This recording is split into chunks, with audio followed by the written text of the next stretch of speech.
Hello বন্ধুরা, আজকে আকাশটা একদম কাঁচের মতো পরিষ্কার। আর এমন দিনে কি ঘরে বসে থাকা যায়? তাই ঘুড়ি আর লাটাই নিয়ে চলে আসলাম আমার ছোট দাদুর বাড়ির ছাদে। আর আজকের হবে শুধু ঘুড়ি কাটাকাটির শব্দ, ভোকাট্টা।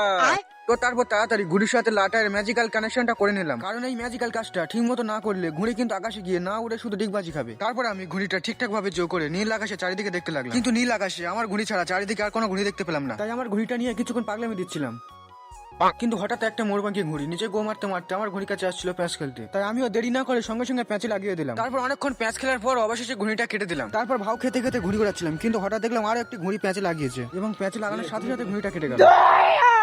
তারপর ভোক্কারটা না বলে দুইলো করে আনন্দ উদযাপন করতে লাগলাম, এবং কিছুক্ষণ পরে আমার ঘুড়িটা নামিয়ে নিচ্ছিল। আর সামনে দিয়ে দেখলাম আরো একটি ঘুড়ি তুলছে প্যাঁচ খেলার জন্য। তাই আমিও প্যাঁচে লাগিয়ে দিয়ে অনেকক্ষণ যাবত ছুঁচো ছাড়তে ছাড়তে যেটা হলো,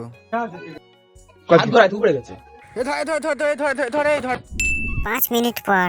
তো ফাইনালি গাইস, ঘড়িটা আমার হাতের কাছ থেকে উপরে চলে গেছে জড়ে যাওয়ার কারণে। কি আর করবো, তাই এই অবস্থায় মন খারাপ করে বাড়িতে চলে আসলাম।